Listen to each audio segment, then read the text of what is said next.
Welcome to Spark to Shine, where ideas meet purpose. Today's message was crafted with AI tools, but guided by human insight. Let's grow together. In the vast, silent rhythms of life, there are moments when we encounter dissonance, voices that drain instead of inspire, energies that seek to unravel rather than uplift. But what if these moments aren't disruptions at all? What if the presence of toxicity is not a flaw in the pattern, but a necessary pause, a minor key in the symphony of becoming? We often mistake the need to defend ourselves for strength, and the urge to respond for wisdom. Yet the smartest way to defeat the toxic is not in resistance or retaliation, but in rising above the noise, like a melody that floats untouched over chaos. For even shadows serve the light in revealing contrast, and not every battle is meant to be fought. Some are meant to be transcended. So breathe, observe, and remember this. The universe does not waste motion.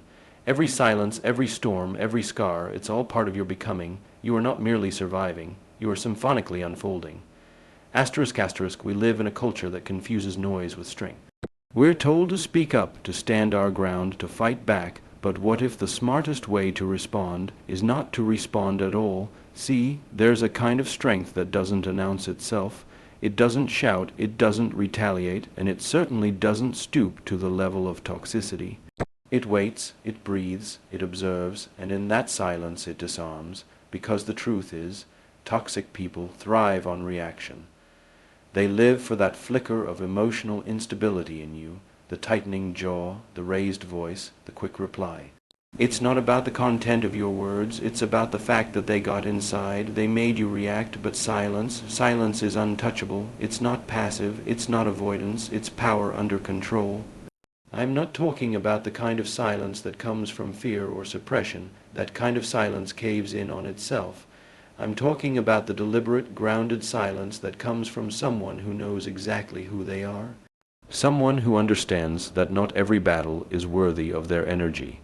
Someone who realizes that real power doesn't always need to be proven. Toxicity is noise. It's clatter and chaos disguised as communication. It baits you with urgency, manipulation, subtle digs, backhanded compliments. It wants you entangled. It wants your time, your energy, your mind space. But silence creates space, and in that space, truth reveals itself. Have you ever watched someone spiral into their own games when they don't get the reaction they expect from you? It's like watching a puppet show fall apart when the strings snap. Because that's the thing, your reaction is the string. Cut it and suddenly they're left dancing alone, but silence does something else too. It protects your peace. It gives you room to choose your response rather than hand it over impulsively. And the ability to choose, that asterisk is the difference between being triggered and being transformed. That's what separates the emotionally reactive from the emotionally intelligent. Silence is not the absence of communication. It's a different form of it, it says. I'm not engaging on your terms. I value my clarity too much to be pulled into your storm. It doesn't need punctuation. It doesn't even need words. It's simply is asterisk. And its presence echoes far louder than any clever comeback ever could. The irony is, toxic people often interpret silence as weakness. They see your calm as something to exploit, but over time, what they begin to realize, what they feel is the weight of your restraint. They realize that no matter how much they provoke, they cannot move you. And there is nothing more disarming than a person who refuses to be disturbed. Now, I know it's hard, especially when every nerve in your body wants to scream, wants to defend, wants to correct the injustice or clarify the lie. But here's the truth. If someone is committed to misunderstanding you, you could write them a novel and they still wouldn't get it. And if someone is committed to peace, you wouldn't need to say a word. So let them talk, let them twist, let them stir. Your silence is not for them, it's for you. It's your refusal to hand over your power in exchange for temporary relief. It's your commitment to something greater, to preserving your purpose, your energy, your direction. Because in the end, the smartest way to defeat a toxic person is not to win the argument. It's not to prove them wrong or teach them a lesson. It's to show them, without ever saying a word, that you are simply not available for dysfunction. Let your silence be the sentence they never saw coming. Asterisk, there's something rare and quietly magnetic about a person who knows how to asterisk be asterisk. Not do, not prove, not defend, just asterisk be asterisk. Fully present, fully aware. They're not the loudest person in the room. In fact, sometimes they say very little, but their energy fills the space, not because they force it, but because they carry it. Toxic people thrive in environments where people are reactive, ungrounded, easily shaken. They need something to feed off of, a crack to slip into, an emotional opening to exploit, but presence is like a sealed room. It doesn't invite chaos. It doesn't absorb projection. It simply exists with such clarity and calm that there's nowhere for toxicity to hide. I've seen people who walk into conversations already bracing for impact, already armed, already tense. That's not presence, that's survival mode, and toxic people love survival mode. They know how to push you just enough to keep you there. They know how to use your past against you, how to frame their manipulation as care, how to dress their criticism as concern. It's subtle, it's slow, and it only works when you're not fully anchored in yourself. But when you are present, when you're truly connected to who you are in this moment, something changes. You begin to respond instead of react. You begin to listen not to defend, but to understand. You begin to notice the spaces between words, the intention behind the tone, the energy behind the smile. You begin to see what's asterisk really asterisk happening. And the most powerful part, you no longer feel the need to match their energy. You don't absorb their agitation. You don't adopt their urgency. You simply hold your ground, not forcefully, but effortlessly. This is why presence is power, because it creates clarity, not just in you, but around you. The more present you are, the more distorted energy begins to reveal itself. You notice when something feels off, even if the words are right. You sense the undercurrent of manipulation, even if the surface looks calm. And you begin to trust that feeling more than you trust their story. Presence isn't loud, it's not a performance. It doesn't ask for attention. It doesn't need applause, it just is, and that alone makes it disruptive to people who rely on confusion to control. Think about it. When someone's trying to manipulate you, they depend on you being distracted, emotionally off center, second, guessing yourself, unsure. Because when you're unsure, you're easier to guide or misguide, but when you're fully present, you see through the fog. You're not looking through the lens of emotion, you're looking through the lens of awareness. This is the internal shift that changes everything. You stop letting toxic people pull you into their story. You stop playing roles in their drama. You realize you were never meant to be the villain, or the hero, or the fixer. You were just meant to be asterisk you asterisk, and that is more than enough. Some people walk into a storm and get swept away. Others walk in and bring the sky back into balance, not by force, just by being steady. Grounded, unshakable, and that's what presence does, it reminds you. You don't have to dance to every rhythm that plays around you. You can create your own. You don't have to explain your peace. You don't have to justify your stillness. You just have to hold it, because your stillness asterisk is asterisk your strength. It doesn't mean you'll never feel triggered. It doesn't mean you'll always know the right thing to say. It means you'll pause, you'll breathe. And in that breath, you'll remember that your value isn't up for debate, your clarity isn't up for negotiation, and your energy isn't up for grabs. People may not always understand it. They might even be offended by it. That's okay. Not everyone is ready for a space that doesn't revolve around their chaos. But those who are, they'll feel it. They'll notice the calm. They'll see the difference between noise and depth, between control and connection. And slowly, you'll find that the right people will meet you where you are, present, centered, whole, because the truth is, presence isn't just how you defeat toxicity, it's how you become immune to it. Asterisk, the most grounded person in the room is always the hardest to move. Asterisk, there's this strange thing that happens when life interrupts us, when something unexpected and uncomfortable breaks our rhythm. Maybe it's a conflict, a betrayal, a person who challenges our peace. Our first instinct is to see it as a problem, a distraction, something that doesn't belong. But what if it's not a mistake? What if it's a message? We often assume the people who hurt us are just obstacles on the path. But sometimes they are the path. Sometimes the most difficult people we encounter are there to awaken something in us, not to destroy us, but to reveal us, the part of ourselves we haven't fully owned, the boundary we haven't clearly drawn, the voice we've been afraid to use, the dignity we forgot we had. Not every toxic person is a curse. Sometimes they're a mirror, a divine interruption, and when we slow down long enough to see it, we realize we're not being punished. We're being invited into a deeper awareness of who we are and what we're here for. See, life isn't random. It's not chaos without meaning. It's a symphony, sometimes loud, sometimes soft, sometimes painfully off key. But every note serves a purpose. Every pause between the notes too. And when someone toxic enters your world, it may feel like discord, like disruption. But maybe it's just a minor chord preparing you for a crescendo you didn't see coming.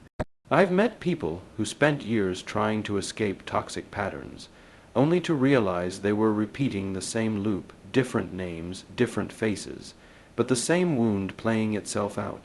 Because the truth is, until you learn the lesson, life will keep sending you the same teacher in different disguises. And that's the shift when you stop asking, why is this happening to me? And start asking, what is this revealing in me? That's where the growth begins. That's where the power returns, because now you're no longer just surviving the encounter, you're evolving through it. Toxic people don't just trigger your pain, they expose your blind spots. They show you where you still doubt yourself, where your self-worth is fragile, where your boundaries are leaky, where you haven't fully healed. And while that may feel heavy, even humiliating, it's actually sacred. Because you cannot transform what you refuse to see. So maybe the person who manipulated you wasn't a random villain. Maybe they were the catalyst for you to finally trust your intuition again. Maybe the critic who undermined you gave you the clarity to finally stop seeking external validation. Maybe the silence from someone you once needed pushed you to listen to your own voice for the first time. We don't grow only from the soft things. We grow from contrast. We grow from friction, from resistance. A seed has to break through the dirt before it sees the sun. A muscle tears before it gets stronger. A voice trembles before it finds its depth. And a soul awakens in the very moment it chooses to see pain as purpose. Now, I'm not saying invite toxicity into your life. I'm saying when it shows up, don't just react, reflect, look deeper, because life is not interested in your comfort, it's interested in your becoming. And sometimes what looks like an enemy is actually an initiation, and I know how hard it is to be grateful for the people who hurt you, but gratitude doesn't mean you excuse the behavior. It means you honor the role they played in your transformation. You don't need to keep them in your life, you don't need to like them. You simply acknowledge that was part of the story, and I am better for it. This kind of perspective doesn't just change how you deal with toxic people, it changes how you deal with everything. You stop being at war with life. You stop resisting what is. You begin to trust that even in the mess there's meaning, even in the pain there's poetry, even in the breaking there's beauty. So the next time someone tries to pull you into their chaos, take a breath, pause, and instead of asking, how do I fix them, try asking, what is life trying to show me right now? Because maybe, just maybe, this isn't a breakdown. It's a breakthrough. The people who shake us are often the very ones who shape us. There's a strange thing we tend to do when we're hurt. We stare at the pain. We hold it up to the light. We replay the words, the looks, the silence. We analyze it, talk about it, turn it over in our minds again and again. And it makes sense. We want to understand it. We want to make sense of what felt senseless. Especially when we're dealing with toxic people. That kind of manipulation or cruelty can leave us in a loop, trying to figure out why they did what they did, or what we should have done differently. But the truth is, the more energy we give to their chaos, the more tangled we become in it. The more we stare at the shadow, the larger it seems to grow.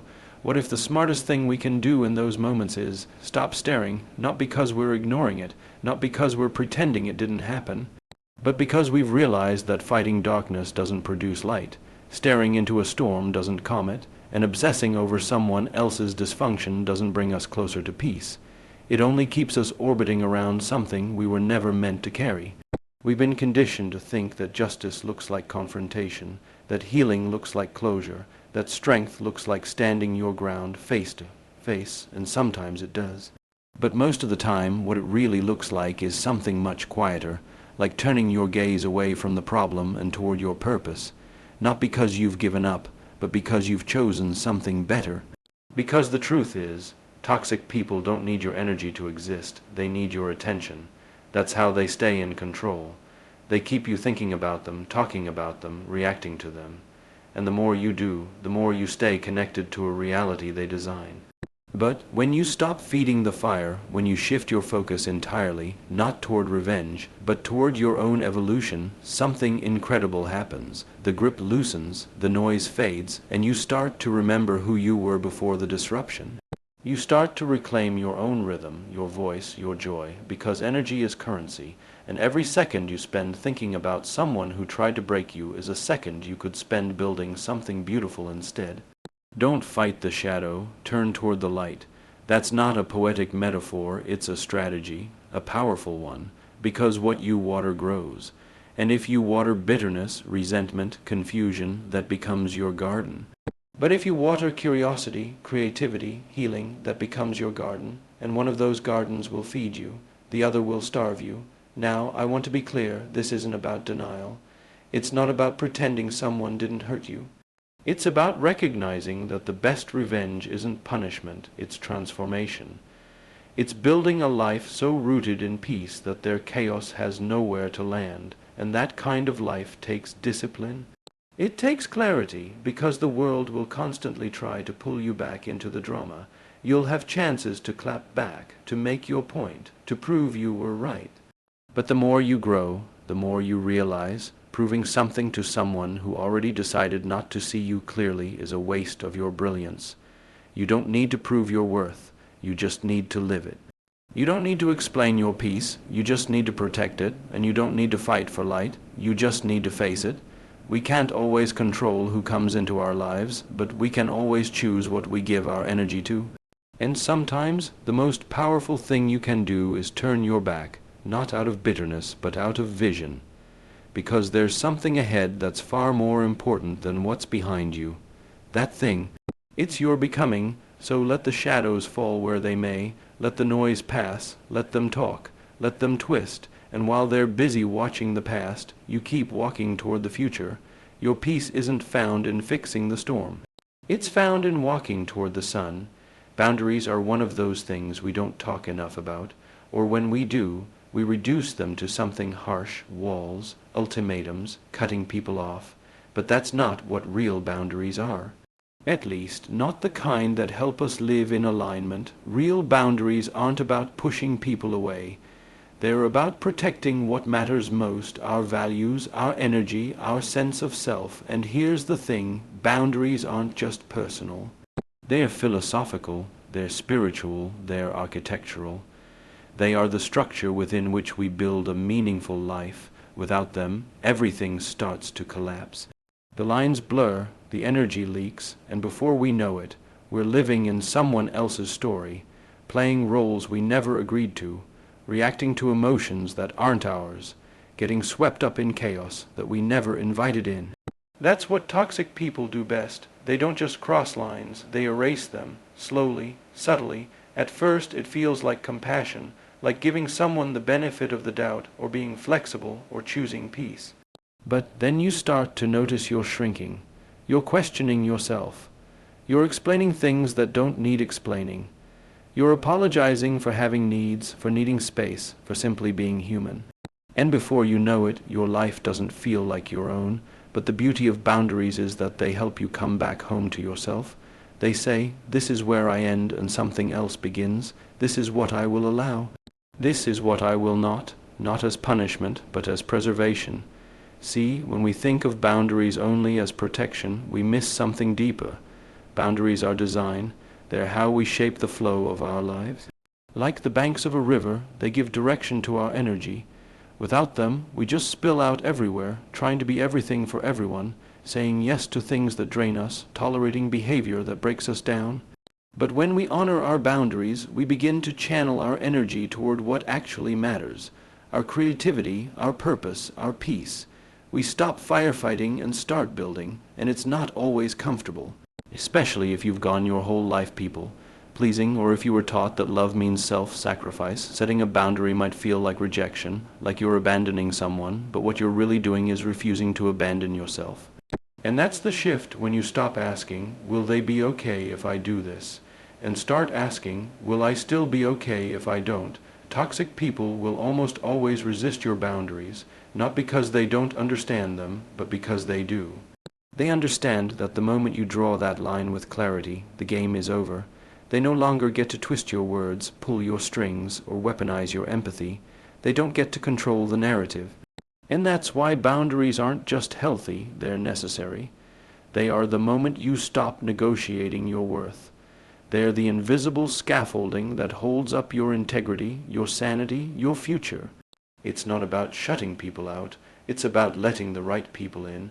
Because the truth is, when you begin living with clear boundaries, something magical happens. The wrong people leave, and the right people respect you more. You start to attract those who understand your language, people who don't flinch when you say no, who don't guilt you into giving more than you have, who recognize that love doesn't mean access without consent. It means honoring space. And yes, it takes courage, it takes unlearning, it takes disappointing people, but there's a kind of deep, quiet joy that comes when you finally start honoring your own inner lines, a kind of peace that can't be faked, a kind of alignment that can't be manipulated. You no longer feel pulled in 100 directions, you no longer second guess your instincts, you're no longer tangled up in trying to fix people who don't want to change. You're just home in your body, in your truth, in your life, and once you feel that, you stop apologizing for it. You stop defending it, you just live it freely, fully, because here's the thing, boundaries aren't about creating distance. They are about creating depth with yourself, with others, with the life you're actually meant to live. Protect your space like it's sacred, because it is. We often think of revenge as an act of retaliation, something sharp, dramatic, unmistakable.